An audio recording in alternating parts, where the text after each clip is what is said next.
Good morning, everybody. Thank you very much indeed to the organisers for the invitation to attend today. As has been mentioned before, the Baltic area is full of wonderful people, and I'm delighted to be able to see some familiar faces in the audience, which is always lovely, and hope to meet a few more of you over the course of the next few days. I'm delighted and honoured and not a little bit surprised to be here. Just to set the context, a little over 4 years ago, I was invited to Brussels for a chat with the team at DG Environment, who were looking for a seconded national expert to join the team, which was working with DG Mare on something called the Legislative Proposal for a Directive on Maritime Spatial Planning and Integrated Coastal Zone Management, or Integrated Coastal Management as the terminology was. At the time I joined, ICM was still very much part of the draft text, but over the course of the first year, unfortunately, it fell out. And on my birthday in 2013, my part of the subject was deleted entirely. And I have to say that really added insult to injury. Not only was I a year older, but my reason for being in Brussels suddenly disappeared. However, the negotiations continued into 2014, and we eventually produced Directive 2014/89/EU. Which of course establishes the framework for maritime spatial planning aimed at promoting the sustainable growth of maritime economies, the sustainable development of marine areas, and the sustainable use of marine resources. At times, I have to say, it did seem as if those three elements, sustainable growth, sustainable development, and sustainable use, would never come together in a happy coalition. However, as the negotiations proved, much can be achieved when the art of the possible is deployed. So, once upon a time, a long, long time ago, when my hair was big, my short presentation today takes Otto von Bismarck's very famous definition of politics and adapts it to the context of maritime spatial planning. If that's a surprising starting point for some of you, it shouldn't be if you consider what my background is in terms of academic prowess. I have a Master of Arts with honours in Politics and Modern History and a Master of Science in Marine Resource Management. Somebody asked me yesterday, "Are you an environmentalist?" And I had to say, no, never at any point did I study environmental aspects. But I'm a pragmatist and I'm a policy person. And I think actually the combination of a politics degree and a degree in marine resource management was very good training, actually, for ending up working in the Commission and subsequently with the Scottish Government. I have, however, over the course of my career, had environmental issues at every single turn. These are just some of the companies and organisations that I've worked for. And my experience has ranged from implementing an environmental management system for the UK's largest ports operator to actually implementing the very first attempt at a spatial planning, an aquatic spatial plan in the UK, right the way back in 1994. So over the last 20 plus years, within my own career, I've had a front row seat and seen marine environmental issues shift from being on the outer edge of the policy environment to being one of the most important drivers right at the heart of the policy context. It's behind all sorts of actions, all kinds of intentions, and at all levels of the policy spectrum. My friends and family still don't know what I do for a living, but at least I have a vague idea, and I hope to share some of the thoughts with you about it this morning.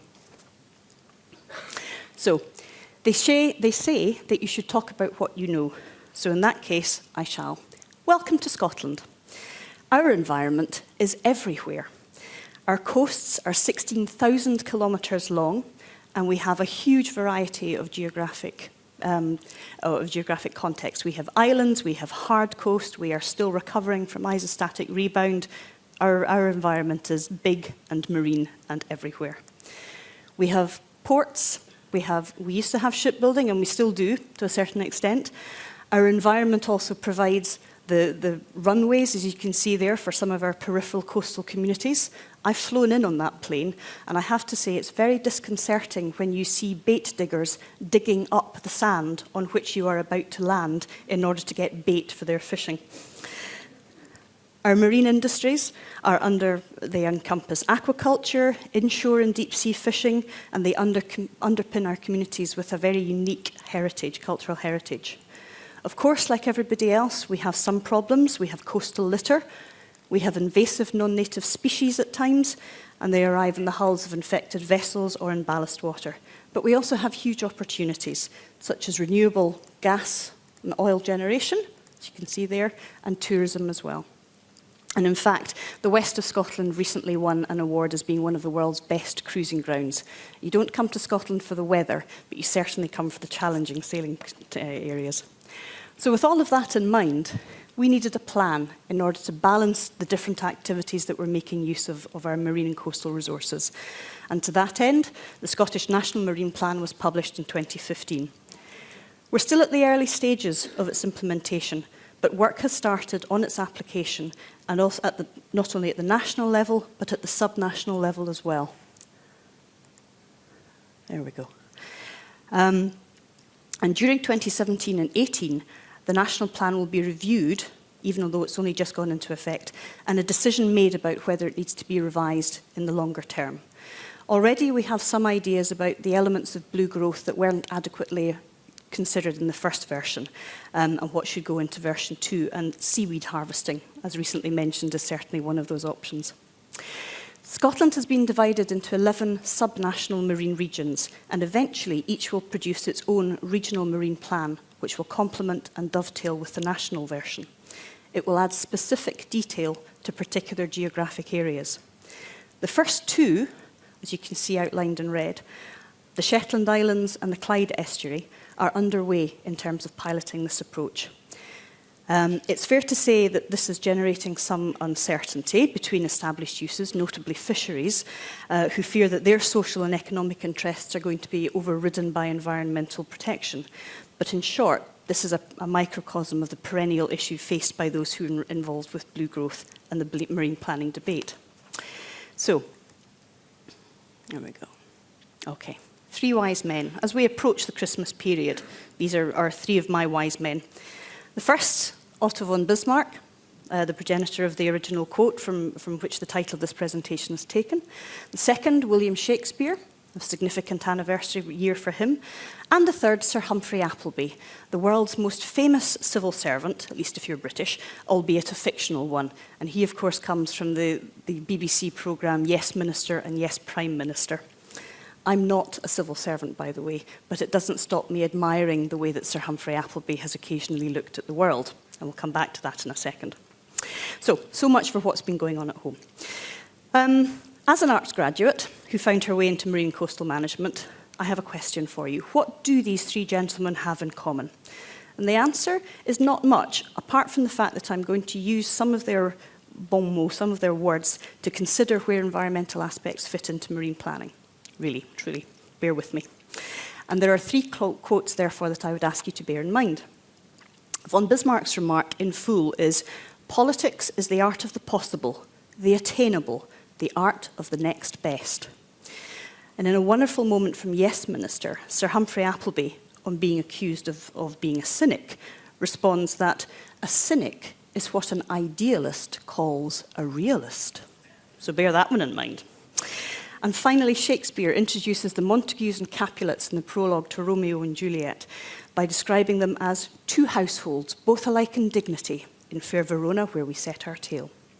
So the nature of the relationship between the environment, in all of its guises, and marine planning reflects each of these elements. So let's explore this just a little more. I'm a big believer in looking at the big picture. I like fine detail, but the big picture, I think, should always be borne in mind, where you're going to get to at the end of your procedures and deliberations. So starting with Shakespeare, let's consider DG Mare and DG Environment as the Montagues and the Capulets. The development of what became the MSP directive was like a great courtly dance. Sometimes 1 step forward and 2 steps back, but usually at the end of it, very gracious and actually an extremely interesting process with which to be involved. Each Directorate General sought its own particular outcomes, but the meshing together of those aspects was key and novel within the Commission. It was the first, and I still think the only opportunity or attempt at producing a directive jointly between two DGs, although the recent communication on international ocean governance has certainly melded various viewpoints together, and I welcome it, certainly. But I paraphrase the prologue just a second to illustrate the point. So if two households, environment and maritime elements, DG Mari, DG Environment, both alike in dignity, absolutely, in fair Brussels where we lay our scene, from ancient grudge to break new mutiny, where civil blood makes civil hands unclean. To be clear, during the negotiations of the directive, I have to say there was never any mutiny between DGs Mari or Environment, and on the contrary, there was some fantastic cooperation and a very, very positive working relationship. And despite some full and frank discussions between all the parties involved during the trilogue process, civil blood never made civil hands unclean. In fact, it was all very civil indeed. And each party was, I think, broadly satisfied by the end result. But in relation to the bigger picture, this is where the point about the art of the possible comes into play. MSP, defining and joining together those three environmentally based directives as the delivery mechanism for much of what they seek to achieve. With the objectives of maritime spatial plans set out as follows, there are 5 major points, and actually all of them gets the big green thumbs up broadly. From the perspective of the marine environment, there's a huge amount to be positive about within the MSP directive and the processes that go along with it. There were a number of disappointments, not least the whole ICM element, but we got land-sea interactions to compensate instead. And just before we address that in a point, this diagram stipulates something that was discussed yesterday at the meeting of the Maritime Spatial Planning Expert Group. It became clear on several occasions that the multiple policy bases with which everybody grapples, that interact, all of them can be delivered with a symbiotic relationship. This diagram just illustrates 2 of them, the delivery of MSFD, Marine Strategy Framework Directive, and using MSP as a tool to help. It's only one example. There are many more. But if you can use maritime spatial planning to deliver good environmental status, which ultimately helps to achieve MSFD by the respective deadlines of GES by 2020 and maritime spatial planning by 2021, that's a good thing. It also, of course, means that we're all going to be very busy within the next 4 to 5 years. So, just coming to a conclusion. I hope we've passed the point of having to demonstrate from first principles on every single occasion that human activities have an impact on environmental resources with which they interact. I even heard this morning, before I left the hotel room, that President-elect Trump has acknowledged that climate change might actually have its origins in human activities. So perhaps, dear God, there might be hope. I'm still a Hillary girl, but never mind. This whole appreciation of where we're coming from and what we can do potentially to resolve and mitigate circumstances is great, because normally, of course, we see the ill effects of such interactions, of pollution, of noise, of disturbance, disruption to cycles, and so on. However, looking ahead, although there are still many challenges on the horizon, we are doing something positive and concrete about it, and this is very much to be welcomed. Trying to combine the different elements of the basic marine planning process is tricky, and to do it when external forces are attempting to blow you off course or other problems lurk beneath the surface certainly adds to the overall excitement. And I have to say, after 2 years in Brussels, the grey hairs, but never mind. However, one final thought. European Maritime Day, which was held very successfully in Turku this year, is heading to the UK next year and heading to Poole Harbour in Dorset, which was the scene of my very first job. And this diagram represents the very first attempt in the UK at any sort of spatial allocation for marine activities. It's in Poole Harbour in Dorset, and it dates from 1994 and the introduction of the Poole Harbour Aquatic Management Plan. Following a tragic accident in the summer of 1993, the Harbour Authority decided to formally separate the waterborne recreational activities that were making use of the harbour area. And each activity was given its own dedicated space away from everybody else and away from the commercial traffic that was coming in and heading to the port in the north of the harbour. In the south, even in the early 1990s, which is before the Habitats Directive really kicked in, the south of the harbour was was already notified as an area of international importance for birds, for wildfowl and so on. So we had a north-south divide within the harbour, north for the activities, south for the environmental aspects and the protection. And the protection of the Poole Harbour environment was a key driving factor in the production and implementation of the Aquatic Management Plan. And it was protection in combination with economic activity and social use. It's the three elements coming together, and it's the balance between those three elements that is absolutely key to a successful implementation. This is the art of the possible in operation. It stemmed from a truly terrible incident, but it produced something that was positive in scope and innovative in approach. And the general premise has been accepted because people could see the value in what was being delivered. We are currently living in interesting times, and old normalities are being swept aside and uncertainties are rife as things settle into new patterns. It's easy to be accused of being a cynic sometimes in these testing circumstances, but this is where Sir Humphrey's wise words come into approach. If you think that if he says a cynic is what an idealist calls a realist, fine. Idealism is essential and should be encouraged wherever possible. It sets things in motion and the world would be a much poorer place without it. But we do live in the real world, and a pragmatic approach is the solution. A pragmatic approach is the solution that works. Marine planning, or MSP, or however you define it, based on the ecosystem approach, combines the very best of both aspects. So thank you very much indeed for your time, and I look forward to hearing whatever else the Baltic Sea Forum has to offer for the rest of the couple of days. And that's me. Thank you, Rhona.